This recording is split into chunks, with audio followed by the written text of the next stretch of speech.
Hello everyone, Miss Hanley here. We're going to finish our discussion on rules of exponents by talking about the zero exponent and a negative exponent. Well, a zero exponent is just when something's raised to the 0th power, and anything raised to the 0th power is always 1. So we want to know why that's true. And to figure that out, let's look at the example below. 8 to the 2nd power divided by 8 to the 2nd power. Well, we know that 8 to the 2nd power is 8 times 8, and same in the denominator, which is really 64 divided by 64.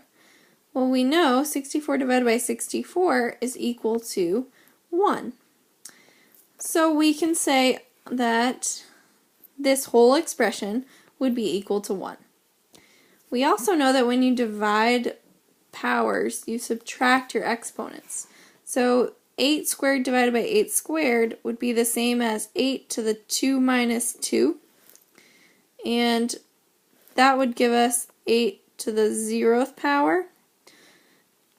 And again, if that's equal to 1, if that whole expression is equal to 1, that same expression is 8 to the 0th power, then anything to the 0th power, or 8 to the 0th power, has to equal 1.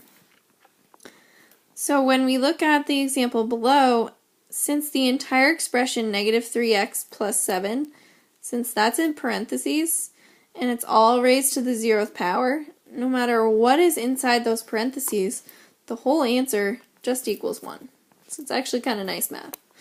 On the right-hand side, you have a 0th power, but nothing's in parentheses, so the only thing raised to the 0th power is the x, and so you get 8 times x to the 0th, which would be 1, plus 5, which 8 times 1 is 8, plus 5 would give me 13. So if there's parentheses around everything and it's raised to the 0th power, the entire expression would equal 1. Otherwise, 8 times 1, if there's no parentheses, we're just doing 8 times 1 because the only thing to the 0th power was the x on the right-hand side. Alright, and lastly, negative exponents. Whenever you have a to the negative n power, we want to look at that as a reciprocal or an inverse.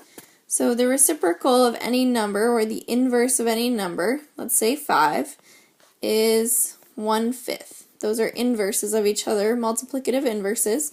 If you multiply, you get 1. Well, when we deal with negative exponents, it's the same type of idea. So if you have a to the nth power, this is the same as 1 divided by a to the n.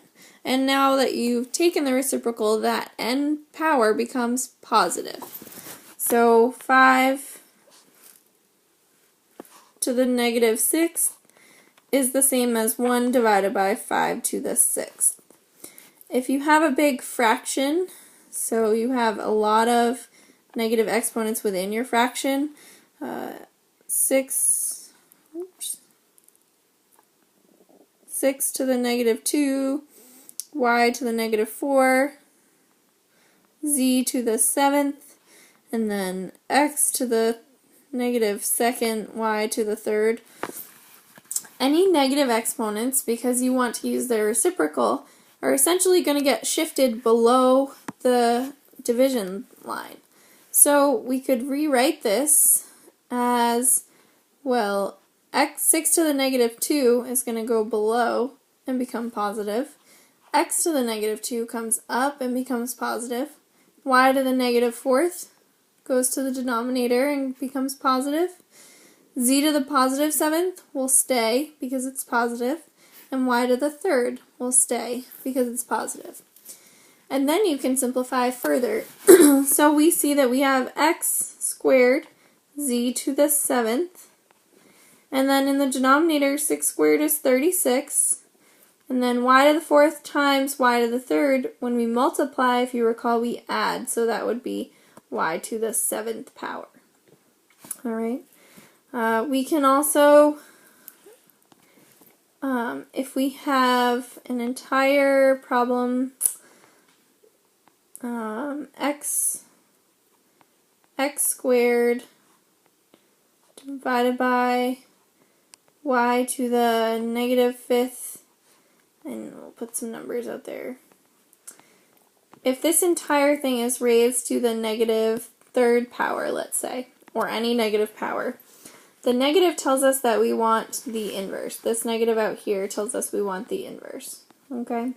So what I'm going to do is flip or take the reciprocal of that entire expression. So I'm going to change it to 5y to the negative fifth divided by 6x squared. And now it's all raised to the positive third power. Well, we still don't want the y to have a negative fifth power, so I'm going to come down below and say, well, then that's 5 divided by 6 x squared y to the positive fifth. Still raised to the third power.